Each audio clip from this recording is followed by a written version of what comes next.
मैं इनका कष्ट समझ सकता हूं माननीय सभापति महोदय। 2014 के बाद जितने भी घोटालेबाज हैं, चाहे वो दिल्ली सरकार के हो या झारखंड सरकार के, सब जेल जा रहे हैं, बेल भी नहीं हो रही है, तो कष्ट तो समझ में आएगा ही। और जो ये यहाँ हो रहा है अध्यक्ष सभापति महोदय, ऐसा 1940 में अमेरिका में भी हुआ था। जितने भी वहाँ आर्थिक अपराधी थे, घोटालेबाज थे, सब पकड़े जा रहे थे, तो सबों ने मिलकर के एक ऑर्गेनाइजेशन वहाँ बनाया और ऑर्गेनाइजेशन का नाम रखा plunder organisation of looters, intimidators, cheaters and extortionists. और ये सब मिलकर के कहे कि हमको ये सरकार बदलनी है। तो हुआ कि भाई कौन हम पर भरोसा करेगा, हम सब तो घोटालेबाज हैं। तो कहा कि उससे क्या हो गया, जब हमारा नाम ही ना है plunders organisation of looters, intimidators, cheaters and extortionists, तो हम क्या चाहती है कि यह सरकार चली जाए, यह सरकार ठीक से काम नहीं कर रही है। तो इस तरह से न वहाँ पे अमेरिका में साजिश सफल हुई थी और ना कोई इंडी गठबंधन रख देने से भारत में इस तरह की कोई साजिश सफल होने जा रही है। अध्यक्ष महोदय, 2004 से 14 का कार्यकाल जरूर याद रखा जाएगा। जितने घोटाले इन्होंने 10 वर्षों में किए, वैसा दुनिया में कभी नहीं हुआ है।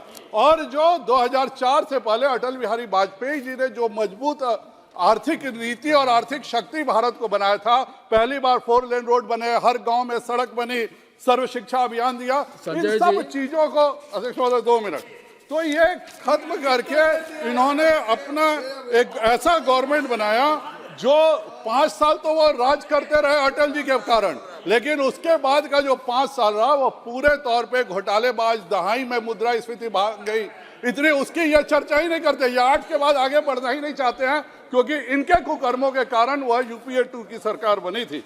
अध्यक्ष महोदय, उस समय प्रधानमंत्री कहते हैं कि गठबंधन धर्म की कुछ मजबूरियां होती है, और यही मजबूरी थी कि कोल में आवंटन में 1.86 लाख करोड़ का घोटाला इन्होंने कर दिया। उसमें 14 लोग पर चार्जशीट है, जेल भी जा चुके हैं। यही गठबंधन की मजबूरी थी कि इन्होंने राष्ट्रमंडल घोटाला कर दिया, 2G टेलीकॉम घोटाला कर दिया, INX मीडिया घोटाला कर दिया, एमराल्ड डील घोटाला कर दिया, पिलेटस बेसिक ट्रेनर एयरक्राफ्ट घोटाला कर दिया, हॉक विमान घोटाला कर दिया, आदर्श हाउसिंग घोटाला कर दिया, अगस्ता वेस्टलैंड घोटाला कर दिया। यहाँ तक इतने घोटालों से मन नहीं भरा तो हमारे जो पूर्व मुख्यमंत्री थे वो रेल मंत्री बने, तो उन्होंने चपरासी घोटाला भी कर दिया कि जमीन लेकर के चपरासी की भी नौकरी देना।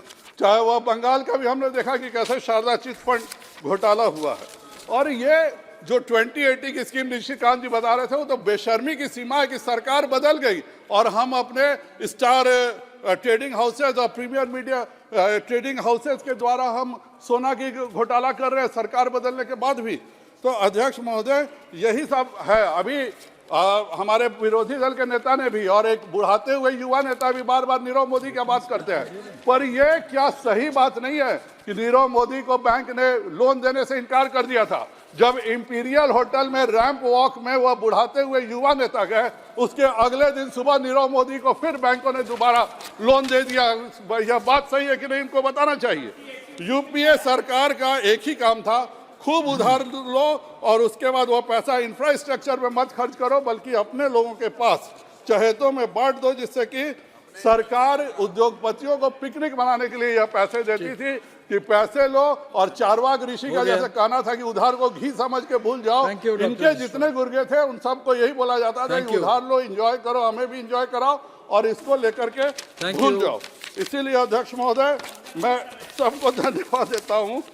और अध्यक्ष महोदय, यह चीज हमारे यहाँ सोचिए कि गोला बारूद नहीं था, बुलेट प्रूफ नहीं था, नाइट विजन गॉगल्स के लिए सामान ये लोग उपलब्ध नहीं करा पाते थे।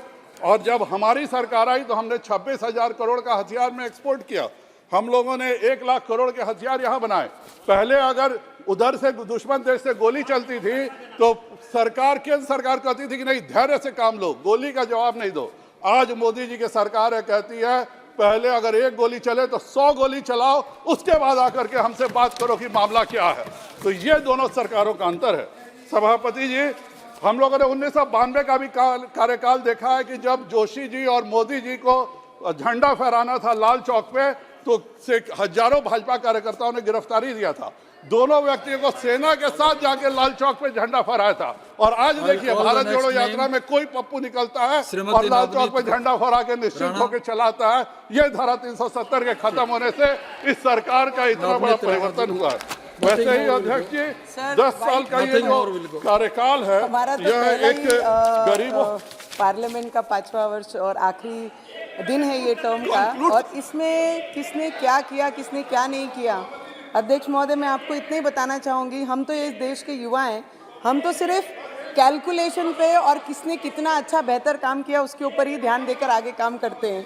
कांग्रेस की सरकार में 50 वर्षों में सर 75 सभापति जी एयरपोर्ट्स। एक मिनट, सभापति जी इन्होंने ब्लैक पेपर निकाला है, एक भी शब्द उसमें 10 साल के हमारे मंत्रियों के खिलाफ नहीं है, और ये बताता है कि हमारा कार्यकाल कैसा रहा, इन्हीं के ब्लैक पेपर में नहीं है। इसलिए ये देश से माफी मांगे और शपथ ले कि आगे से कभी कोई घोटाला नहीं करेंगे।